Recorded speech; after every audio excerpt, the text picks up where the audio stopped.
Bien, mis hermanos, vamos a considerar un tema importante el día de hoy. Vamos a estar hablando acerca de las prioridades en la vida de los hijos de Dios. Pero bueno, quiero comenzar con el asunto de reflexionar un poco en cómo está el mundo acerca de estas cosas. Y tal vez usted se ha dado cuenta de que el mundo realmente está de cabeza.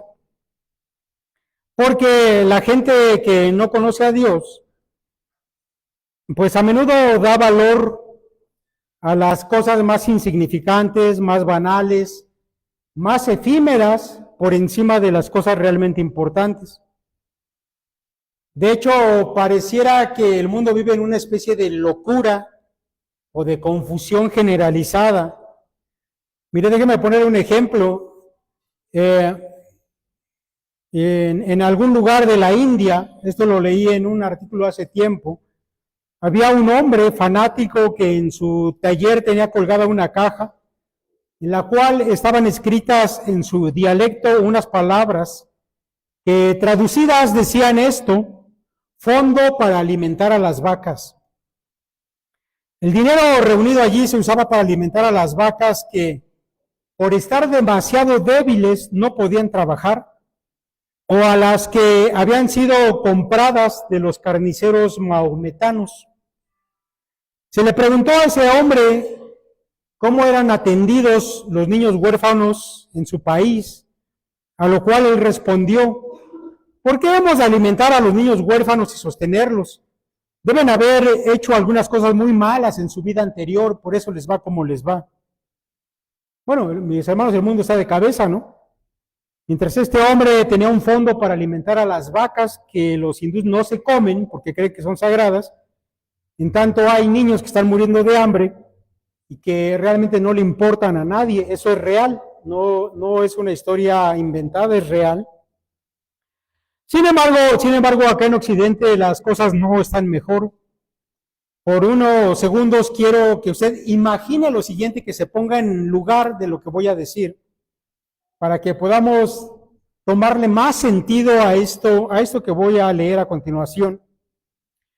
Mire, imagine por un instante que usted está en un programa de televisión de concursos. La actividad en el estudio es frenética, la música es alegre, el escenario es colorido y los riesgos son altos, más altos de lo que jamás han sido. El anfitrión del programa anuncia: bienvenidos a ¿Cuál es tu precio? El juego más rico de la historia, $10 millones. Entonces el auditorio estalla en aplausos. No seré yo, piensa para sí mismo. Yo nunca me he ganado ningún premio. En ese momento de una tómbola, el conductor extrae una pequeña tarjeta como la que usted llenó cuando entró al estudio. Y en medio de un gran silencio se oye un nombre. Adivine de quién. Sí, el suyo. De un momento a otro pasa usted de ser espectador a concursante. Entonces los ojos de todos observan como una guapa edecán lo toma de la mano y lo acompaña hasta el escenario. Abren la cortina y entonces no puedes creer lo que ven tus ojos. Una carretilla color rojo brillante rebosando de billetes verdes, billetes de $100. De hecho, son fajos de billetes de $100. Pueden ser tuyos. La decisión es tuya, dice el animador. La única pregunta que debe responder es: ¿cuál es tu precio? En el estudio todos aplauden, suena la banda musical y usted traga saliva. Entonces el anfitrión explica las reglas. Lo único que debes hacer es aceptar una condición y recibirás el dinero. Una condición y los $10 millones serán para ti. Tú, en tu interior, estás pensando: no son 1 ni 2, sino 10 millones. Imagina todo lo que podrías hacer con ese dinero. La escuela de tus hijos estaría pagada, tu jubilación garantizada, Abrirías las puertas de algunos autos nuevos o una casa, la que tú quieras. También podría ser un gran benefactor o ayudar a algunos orfanatos o edificar algunos templos, ¿verdad? Esta es una oportunidad única en la vida. Escoja, solo elija el dinero y será suyo. Una voz grave empieza a leer una lista. Tienes que escoger algo de esta lista. Cede a tus hijos en adopción. Prostitúyete una semana. Renuncia a tu ciudadanía. Abandona tu iglesia. Abandona tu familia. Mata a un desconocido. Hazte un cambio de sexo quirúrgico. Abandona a tu esposa o cambia de raza. Esa es la lista, proclama el animador. Ahora haga su elección. Bueno, mis hermanos, esta pregunta, debo decirles, esta pregunta fue hecha en una encuesta a nivel nacional en los Estados Unidos. Y los resultados fueron publicados en el libro El día que Estados Unidos dijo la verdad, del editorial Prentice Hall. Por $10 millones, 7% de los encuestados asesinarían a un desconocido, 6% cambiaría su raza, 4% cambiaría de sexo, 25% abandonaría su familia, 25% abandonaría su iglesia, 23% se prostituiría por una semana, 16% cedería su ciudadanía estadounidense, 16% abandonaría a su cónyuge y 3% cedería a sus hijos en adopción. Más revelador aún es quizá el hecho de que la mayoría haría algo. 2/3 de los encuestados accederían por lo menos a una de las opciones. La mayoría no abandonaría el escenario con las manos vacías. Mis hermanos, el mundo vive sumido en una profunda confusión de valores. Pero la pregunta aquí es, usted como cristiano, ¿tiene claras cuáles son las prioridades de su vida? ¿O también vive confundido al respecto de qué es lo verdaderamente importante en la vida? Mire, si en este momento usted tuviera que hacer una evaluación de lo que dedica mayor tiempo, mayor cantidad de dinero y mayor esfuerzo, ¿qué sería eso? ¿Qué sería eso a lo que usted dedica más tiempo, dinero y esfuerzo de su vida? ¿Cuáles, mis hermanos, son tus metas o propósitos a largo, mediano o corto plazo? Realmente, y quiero que pienses en esto, ¿realmente tienes propósitos o metas que cumplir? Si no tienes metas o propósitos, yo podría atreverme a decir que no tienes claras las prioridades en tu vida. Que vives pues sin tener una claridad de a dónde vas ni por qué actúas de la manera en que actúas. Mira, si aquello que tú haces o lo que tú eres tuviera que definirse en una sola palabra, ¿qué palabra escogerías? Bueno, todo eso se lo estoy diciendo simplemente para que reflexione y para que piense si realmente tienes claras tus prioridades y si realmente sabes a dónde vas en la vida. A ver, aquello que te define, lo que tú eres o lo que tú haces, si lo pudieras definir en una sola palabra, ¿cuál sería esa palabra? Déjame leerte una lista.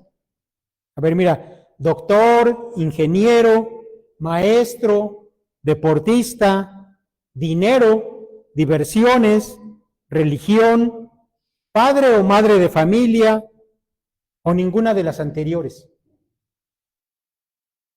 ¿O acaso estás pensando que lo que te define es hijo de Dios? Bueno, si eso es lo que tú pensaste, yo quiero preguntarte, ¿a eso es a lo que tú le dedicas más tiempo, dinero y esfuerzo? Si tú pensaste, hijo de Dios, pero tu tiempo, tu dinero y tu esfuerzo lo dedicas a otras cosas, no eres coherente con lo que estás diciendo.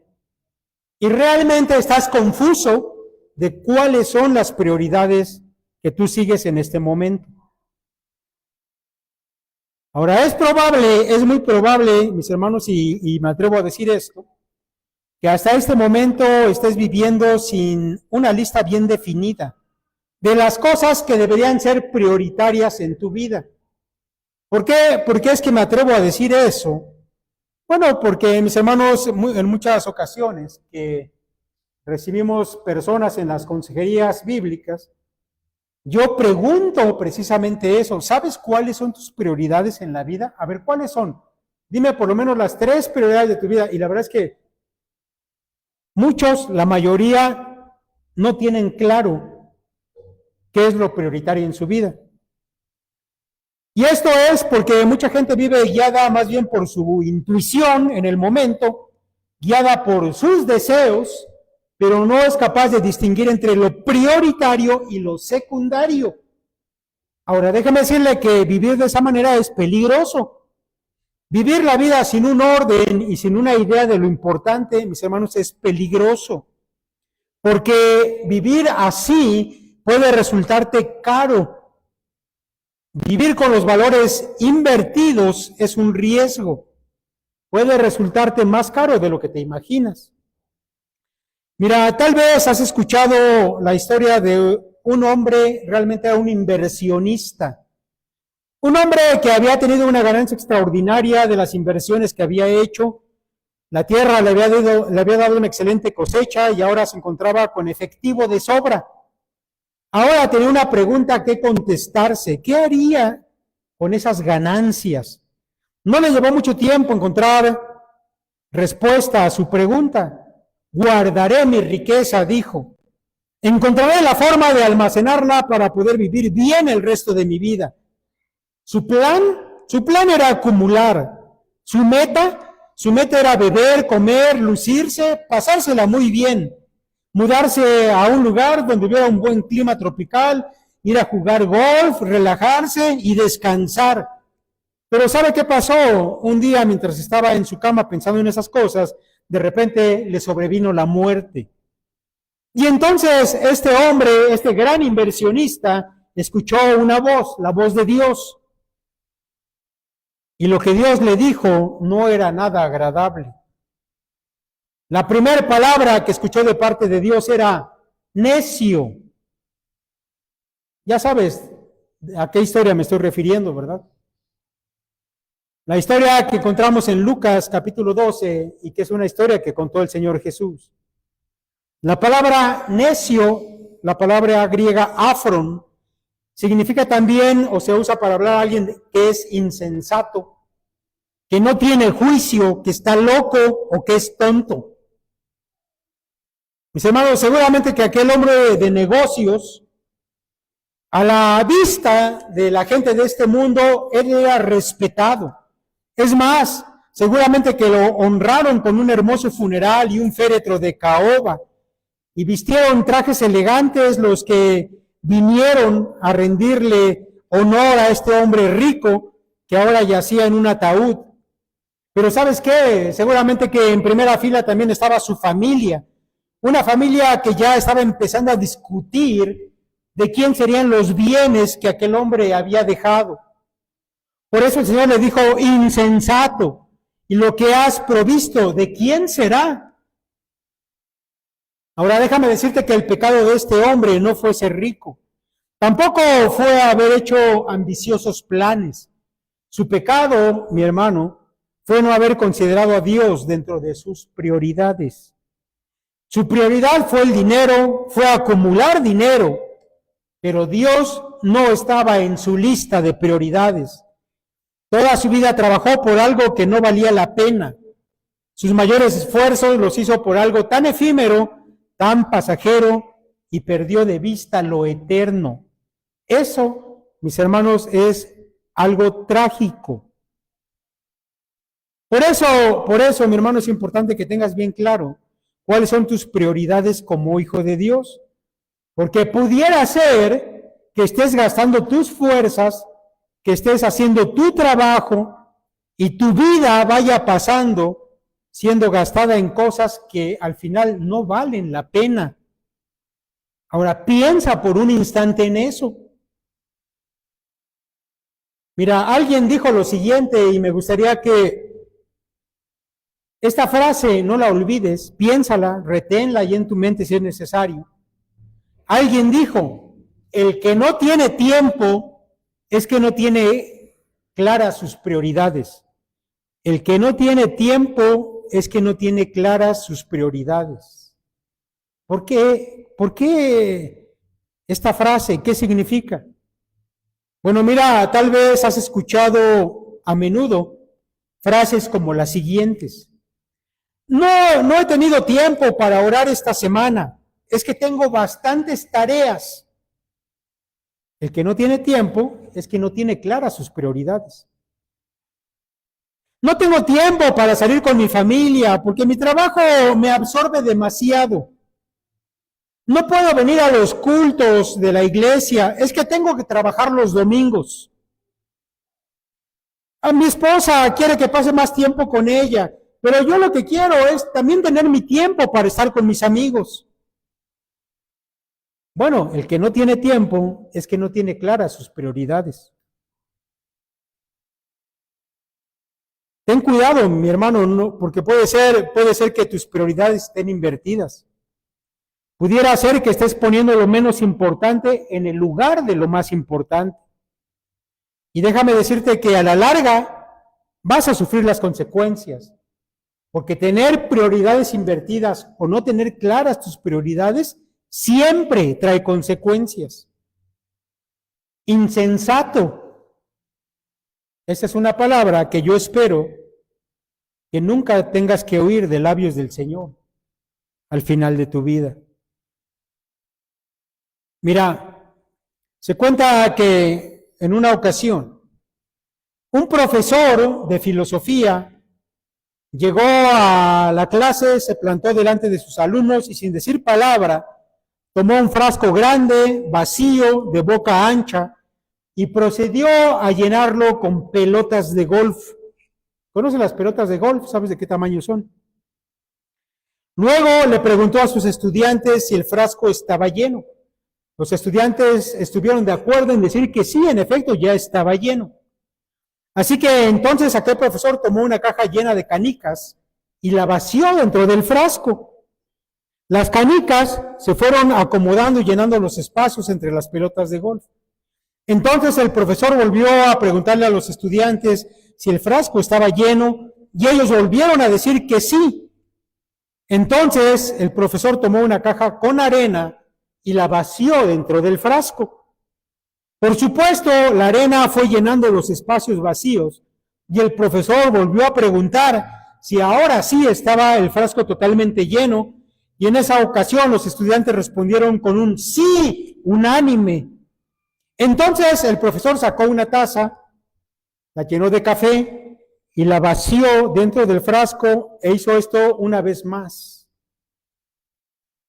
Los estudiantes estaban riéndose, pero cuando la risa comenzó a apagarse, el profesor dijo: quiero que se den cuenta que este frasco representa la vida. Las pelotas de golf son las cosas importantes, como Dios, como la familia, como los hijos, como la salud, los amigos. Son cosas que aun si perdiéramos todo lo demás y solo quedaran estas cosas, nuestra vida todavía estaría llena. Las canicas son las cosas que importan, como el trabajo, la casa, el auto, pero son secundarias. En cambio, la arena es todo lo demás, todas las pequeñas cositas que están dentro de nuestra vida, pero que no tienen mucho valor. Pero si ponemos la arena en el frasco primero, no habrá espacio para las canicas ni para las pelotas de golf. Lo mismo ocurre con la vida. Si gastamos todo nuestro tiempo y nuestra energía en las cosas pequeñas, nunca tendremos lugar para las cosas realmente importantes. Presta atención a las cosas más importantes. Y continuó diciendo este maestro a sus alumnos: juega con tus hijos, tómate tiempo para asistir al doctor, ve con tu esposa a cenar, practica un deporte, siempre habrá tiempo para limpiar la casa y reparar la llave del agua después. Ocúpate de las pelotas de golf primero, de las cosas que realmente importan, establece tus prioridades, el resto solamente es arena. Uno de los estudiantes levantó la mano y preguntó qué representaba el café. El profesor sonrió y dijo: qué bueno que lo preguntas. El café solamente era para demostrarles que no importa cuán ocupada tu vida pueda parecer, siempre hay lugar para un par de tazas de café con un buen amigo. Mis hermanos, definir nuestras prioridades como hijos de Dios siempre debe ser hecho de acuerdo a la voluntad de Él. Y yo quiero decirte que no resulta difícil saber cuáles son esas prioridades. Y digo eso porque la misma palabra de Dios nos lo dice y nos lo dice con claridad. Así que vamos a enfocarnos en las 4 principales cosas que deben ser prioritarias en nuestra vida. Número 1, mis hermanos, número 1. Mire, en una ocasión al Señor Jesús le preguntaron cuál de los mandamientos era el más importante. Lo acabamos de leer hace unos momentos. La Biblia dice: Jesús respondió, el primer mandamiento de todos es: oye Israel, el Señor nuestro Dios, el Señor uno es. Y amarás al Señor tu Dios con todo tu corazón y con toda tu alma y con toda tu mente y con todas tus fuerzas. Este es el principal mandamiento. Y el segundo es semejante: amarás a tu prójimo como a ti mismo. No hay otro mandamiento mayor que estos. En otra ocasión, el Señor dijo, y lo encontramos ahí en Mateo capítulo 6, no os afanéis pues diciendo, ¿qué comeremos? ¿O qué beberemos? ¿O qué vestiremos? Porque los gentiles buscan todas estas cosas, pero vuestro Padre Celestial sabe que tenéis necesidad de todas estas cosas. Mas buscad primeramente el reino de Dios y su justicia, y todas estas cosas os serán añadidas. De manera, mis hermanos, que está claro que la prioridad de todo hijo de Dios, por supuesto, es Dios mismo. Dios debe ser nuestra prioridad. Alrededor de Él y a través de Él es que debemos ver la vida y evaluar las cosas. El apóstol Pablo lo expresó de una manera clara, contundente y conmovedora también, allá en la epístola que escribió a los hermanos de Filipos. En el capítulo 3, el apóstol Pablo dice: aunque yo tengo también de qué confiar en la carne, si alguno piensa que tiene de qué confiar en la carne, yo más, circuncidado al 8º día, del linaje de Israel, de la tribu de Benjamín, hebreo de hebreos, en cuanto a la ley, fariseo, en cuanto a celo, perseguidor de la iglesia, en cuanto a la justicia que es en la ley, irreprensible. Pero cuantas cosas eran para mí ganancia, las he estimado como pérdida por amor de Cristo. Y ciertamente, aún estimo todas las cosas como pérdida por la excelencia del conocimiento de Cristo Jesús, mi Señor, por amor del cual lo he perdido todo y lo tengo por basura para ganar a Cristo. Mi hermano, no hay duda, según la misma Biblia, tu prioridad como hijo de Dios, la número 1, es Dios mismo. Así que es importante que tengas una buena relación con Dios, que tengas una comunión permanente con Él. Él es primero, antes que tu preocupación por el alimento. Él es primero que la necesidad de vestido. Él está por encima de tu propia familia. Él está por encima de tu trabajo. Por encima de todo debe estar el Señor, aún por encima de tu propia vida. Ahora, debo decir que Pablo fue coherente con eso. Cuando él dijo, yo todo lo he dejado por seguir a Cristo, él vivió de esa manera. Su tiempo, su esfuerzo, sus bienes, todos fueron enfocados a vivir por Cristo. Incluso su propia vida fue entregada para la gloria de Dios. Dice el evangelista Lucas, grandes multitudes iban con él, y volviéndose les dijo, si alguno viene a mí y no aborrece a su padre y madre y mujer, e hijos y hermanos y hermanas, y aún también su propia vida, no puede ser mi discípulo. Mi hermano, si tu relación con Dios es correcta, todo lo demás viene por añadidura. Eso quiere decir que todo lo demás se va a ir acomodando por sí solo si colocas la prioridad esencial que es Dios en primer lugar. Pero si tu relación con Dios, en cambio, está dañada o es incorrecta, nada de lo que hagas con lo que resta va a darte un gozo, ni tampoco va a tener mucho sentido. Más bien un sentido de confusión y de vaciedad es lo que va a haber en tu vida. Por eso lo primordial, lo esencial, el número uno es Dios y alrededor de él debe girar todo lo demás. Prioridad número dos. La prioridad número dos, mis hermanos, en la vida de un hijo de Dios, también está indicada por la Escritura. De hecho, en el texto que ya leímos, el Señor nos dice cuál es, ¿verdad? Y el segundo mandamiento, está hablando el Señor de mandamientos, y el segundo es semejante. Amarás a tu prójimo como a ti mismo. No hay otro mandamiento mayor que estos. Esa es la evaluación que hace el Señor. El amor al prójimo.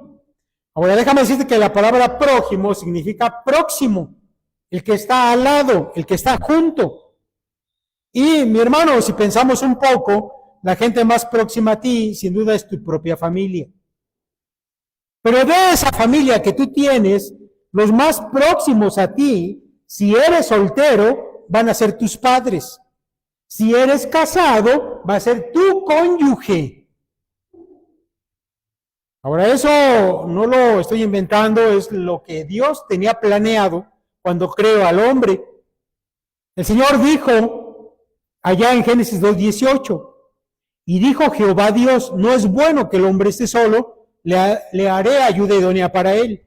Por tanto, dejará el hombre ¿a quién? A su padre y a su madre. ¿Y se unirá a quién? A su mujer. Y serán una sola carne. Ahora, yo quiero que usted note que el hombre y la mujer están unidos a sus padres hasta el momento en que los dejan para formar su propia familia. De manera, mis hermanos, que la relación más importante, los lazos más fuertes y que van a influir más en tu vida, van a ser los que estableces con tus padres. Esa es tu familia inicial. Pero cuando se llega a la cuestión del matrimonio, la unión entre un hombre y una mujer los hace estar tan próximos como pudiera ser posible, de manera que Dios los llama una sola carne. Entonces, como ya lo he dicho, si eres soltero, tu prioridad número 2 debe ser tus padres, y si estás casado es tu cónyuge. Mi hermano, tú no puedes decir que amas a Dios y por otro lado estar desatendiendo a tu familia, a tus padres, o tu esposa, o tu marido, o tus hijos. Mira, Juan el apóstol lo dijo de la siguiente manera: si alguno dice yo amo a Dios y aborrece a su hermano, es mentiroso. Pues el que no ama a su hermano, a quien ha visto, ¿cómo puede amar a Dios a quien no ha visto? Es simple la lógica de Juan, ¿verdad? No puedes estar bien con Dios a quien no conoces de vista, si con aquellos a quienes ves y con quienes tratas todos los días no estás bien. El apóstol Pablo también dijo, porque si alguno no provee para los suyos, y mayormente para los de su casa, ha negado la fe y es peor que un incrédulo. Hablando de situaciones familiares, el apóstol Pablo dice, si tú no te encargas de atender a tu familia más cercana, bueno, debes entender que estás negando lo que eres. Y es probable que seas peor que un incrédulo, porque hay incrédulos que son responsables con su familia, pero tú no lo estás haciendo. Eso, mis hermanos, va estableciendo prioridades. Número 1, Dios. Número 2, tu cónyuge o tus padres, tu familia más cercana. Prioridad número 3. Mira, en base a lo que hemos dicho anteriormente, podemos derivar lo siguiente. Si tu prioridad número 1 es Dios, tu prioridad número 3 deberá ser la iglesia, porque la iglesia es el cuerpo de Cristo, es el pueblo de Dios en el cual Dios mismo te ha colocado. Ahora, si tu prioridad número 2 es tu familia, la prioridad número 4 deberá ser tu trabajo con el que sostienes a tu familia. Entonces tenemos establecidas las 4 prioridades a las que debes dedicar tu tiempo, tu dinero, tu esfuerzo. Pero déjame decirte algo, que tu relación, mis hermanos, en cuanto a estas prioridades, debe ser bien establecida de manera que nunca alteres el orden de ellas. No puedes poner el trabajo, que ya dijimos que sí es una prioridad, pero es la número 4, no la puedes poner en el lugar de Dios o de tu familia, porque vas a tener consecuencias. Tampoco puedes poner tu trabajo en la iglesia en lugar de Dios o de tu familia, porque a veces llega a pasar eso. Y tenemos un ejemplo allá en el libro de Apocalipsis de la iglesia de Éfeso, que era una iglesia que trabajaba, que predicaba el evangelio, que se esforzaba en reconocer a los falsos maestros, pero cuando el Señor escribe le dice, has dejado a tu primer amor. Un problema de prioridades. Estaba poniendo el trabajo de la iglesia por encima de su amor a Dios. Ten cuidado en qué manera estás estructurando tus prioridades y debe ser de la manera correcta. Por supuesto que cosas como el dinero, la diversión, los amigos, etcétera, no pueden ocupar nunca el lugar que corresponde a una de las prioridades principales de las que un hijo de Dios debe colocar en la lista de su vida. Ahora también quiero que tú notes que cada prioridad depende para llevarla a cabo de las prioridades más importantes. Por ejemplo, para ser un buen miembro de la iglesia, es necesario que tengas una buena relación con Dios y que seas un buen padre o un buen hijo, según sea el caso en tu familia. Porque no puedes ser un buen servidor en la iglesia, por ejemplo, no serías un buen pastor, un buen diácono, un buen maestro, si estás mal en alguna de las prioridades más importantes, como el hecho de darle su lugar a Dios o a tu familia. Entonces las prioridades secundarias tienen que estar y van de la mano de las primarias. Así que, mi hermano, yo te exhorto a que ocupes tu tiempo, tu esfuerzo, tu dinero en las cosas que de verdad son importantes. Es bueno que tengas en orden tu vida. Por supuesto que tú puedes hacer con lo que Dios te ha dado lo que tú quieras. Pero si quieres agradar a Dios, es mejor que tus prioridades coincidan con las de Él. Seguramente que vas a tener una visión más clara de a dónde te diriges si tus prioridades están en orden. Te van a rendir más tus recursos. Vas a evitar vivir en un caos. Que debo decirte que si tu vida es un caos, por eso sufres ataques de ansiedad y de depresión. Porque el desorden en la vida provoca eso. Si tus prioridades están en orden, también tendrás más gozo en tu vida, pero sobre todo serás un buen hijo de Dios que honra a su Padre porque vive de acuerdo a las prioridades que Él mismo ha establecido para ti. Mi hermano, que no eches esto en saco roto. Estas predicaciones son de tipo muy práctico y yo espero que para ti sean útiles, que sirvan de reflexión, pero sobre todo para que tu vida sea lo que Dios quiere. Que el Señor les bendiga.